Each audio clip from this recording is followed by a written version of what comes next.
Oi, aqui é o Denis, e se você tem interesse em empreendedorismo, intraempreendedorismo e empresas que sofreram grandes transformações de sucesso, você já deve ter ouvido falar nos três pilares: produto, pessoas e processo. O conteúdo de hoje eu vou mostrar a visão de processos e eu vou mostrar que pessoas é uma das categorias que possui as causas que regem o comportamento de um processo e que produto ele é o resultado do seu processo. Eu sugiro que você assista o vídeo inteiro, porque o raciocínio ele é incremental e lá no final tem uma sacada sobre indicadores de desempenho de um processo que muita gente não conhece. Então vamos para o conteúdo. Vamos então entender o que é um processo e dar início ao nosso conteúdo. Processos são atividades logicamente relacionadas que, usando recursos do negócio, produzem resultados reais, adicionando valor a cada etapa. Interessante, mas o que isso significa na prática? Um processo, ele transforma uma ou mais entradas em uma saída. As entradas são subdivididas em categorias, como máquina, medida ou medição, meio ambiente, mão de obra, método e matéria-prima. O processo faz a transformação dessas entradas agregando valor e, como resultado, pode-se ter um produto ou um serviço. Como o processo faz a transformação de valor, é importante que a gente saiba o conceito de valor. E de acordo com Warren Buffett, a definição é: o preço é o que você paga e valor é o que você leva. O que ele quer dizer com isso? Qual que é o valor para uma criança no Dia das Crianças ganhar uma roupa ou um brinquedo? Então, o preço da roupa ou do brinquedo podem ser equivalentes, porém, uma criança ela dá muito mais valor para um brinquedo. Todo processo tem como objetivo entregar um produto ou um serviço. Mas de que forma? O processo ele deve atender às expectativas do cliente, levando em consideração custo, prazo e qualidade. Sobre custo, você deve se perguntar se o produto ou serviço está dentro dos parâmetros definidos e se as perdas inerentes ao processo estão dentro do esperado. Se o prazo foi cumprido e se a qualidade atende os requisitos do cliente. Vamos entender sobre a hierarquia dos processos. Um processo ele é formado por um conjunto de subprocessos. Um subprocesso é formado por um conjunto de atividades, e uma atividade é formada por um conjunto de tarefas. Vamos dar um exemplo para ficar mais claro. Digamos que você vai servir uma refeição e você tem o processo preparar pratos. Para que você prepare os pratos, você terá que cozinhar várias coisas. Então, o conjunto de cozinhar várias coisas vai resultar no processo preparar pratos. Para cozinhar, será necessário a adição de ingredientes. Então, vários ingredientes adicionados vão formar o subprocesso cozinhar. Para adicionar os ingredientes, é necessário que você realize várias tarefas, como cortar cebola, cortar batata, etc. Agora imagine que o seu processo ele é o jantar. O seu subprocesso passará a ser preparar pratos, ou seja, você vai servir o prato de entrada, o prato principal e a sobremesa. Então esse conjunto de pratos preparados vão formar o jantar. Dessa maneira, o conjunto de cozinhar vários pratos vai formar o preparar pratos. E o adicionar ingredientes também acaba descendo um nível. E agora você deve estar me perguntando: como eu sei qual que é o nível certo de cada um desses processos, subprocesso, atividades e tarefas? Basicamente, o principal conceito utilizado para determinar esses níveis e subníveis, o último nível é algo que você consiga cronometrar, tomar tempos. Se o elemento for tão pequeno que seja muito difícil você tomar tempos, você já está num nível profundo demais. Agora eu vou apresentar a visão entre processo e função dentro de uma hierarquia empresarial. Vamos entender esse desenho como se fosse um diretor, aqui a gerência das áreas e aqui a parte operacional de cada uma dessas áreas.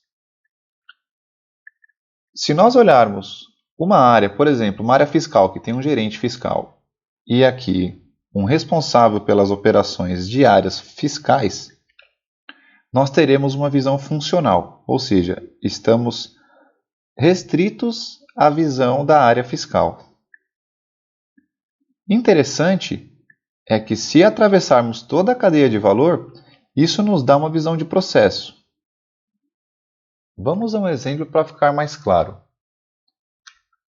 Digamos que temos as áreas de recebimento, fiscal, planejamento e controle da produção, produção propriamente dita e armazenagem. Dentro de uma visão funcional, a saída do processo anterior é a entrada do processo seguinte. Por exemplo, para o PCP, a saída do fiscal é a entrada do seu processo. E a saída do PCP, que é um plano de produção, é a entrada para a área de produção. Dessa forma, tem-se uma visão unilateral, somente de clientes internos. E o interessante é que a visão de processo, ela te dá uma visão global, ou seja, toda a cadeia de valor que afeta o seu cliente externo. Agora vamos falar sobre desempenho de um processo. Então a gente já viu que um processo é o que transforma uma ou mais entradas em uma saída, que pode ser um produto ou um serviço. Quando a gente faz a medição do desempenho de um processo, a gente acredita que aquela variação ela é do processo. Porém, o que muita gente não sabe é que, além da variação do processo, nós temos a inferência da variação do nosso sistema de medição. O que isso significa? Imagina que você tem como controle de um processo medir a cabeça de agulha com uma régua. A maioria das medições, praticamente todas as medições, deveriam dar 1 milímetro, porque a régua não tem uma precisão menor do que 1 milímetro.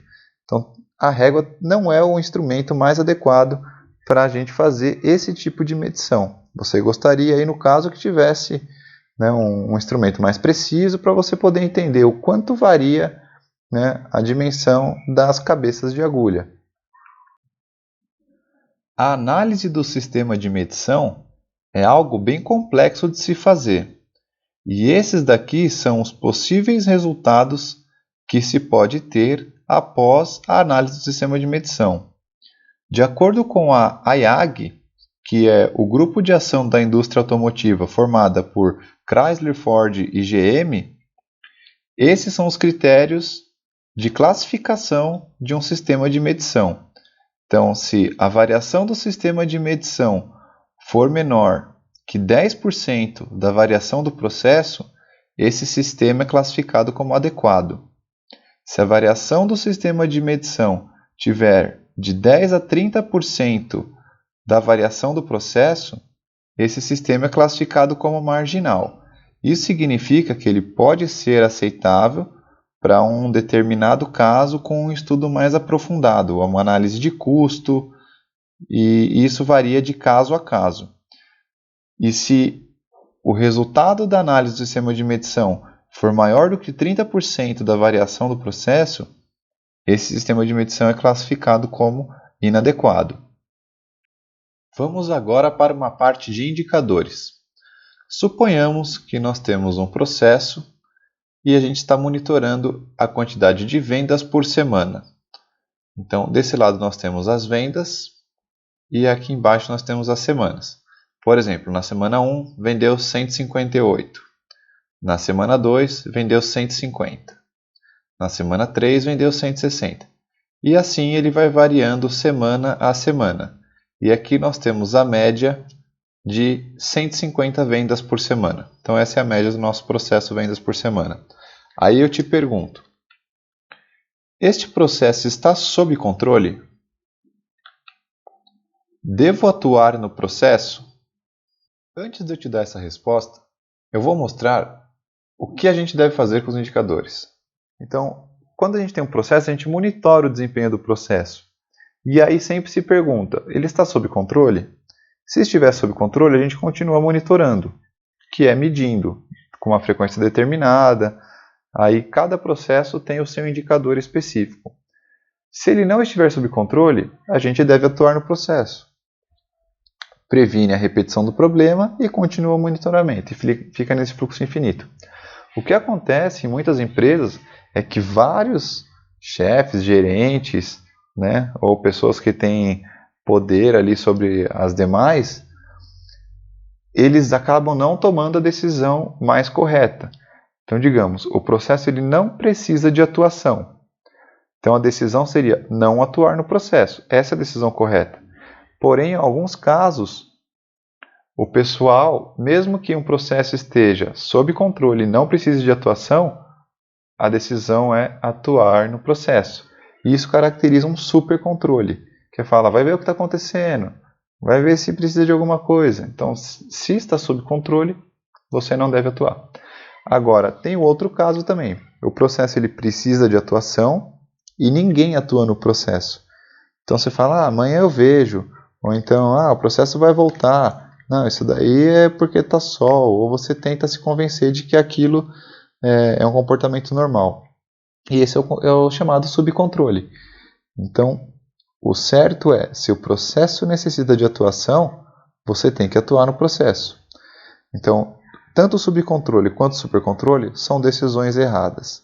Um é controlar de menos e o outro é controlar de mais. Então, o correto é controlar quando precisa ser controlado. Voltemos às nossas vendas por semana. E aí eu retomo a pergunta. Este processo está sob controle? Não dá para responder essa pergunta, porque eu havia escondido os limites de controle do processo. Então aqui é o limite inferior de controle e aqui o limite superior de controle. O que isso significa?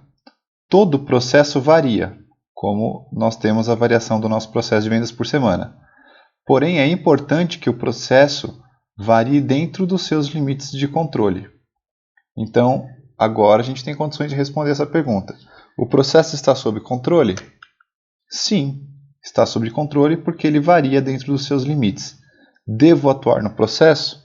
Como a gente viu anteriormente, não. Essa é a decisão mais correta. Esse foi o conteúdo de hoje. Espero que você tenha gostado. Se quiser, pode deixar o joinha, mas eu ficaria mais satisfeito se você fosse lá nos comentários, deixasse uma crítica, sugestão ou elogio. Obrigado e até a próxima!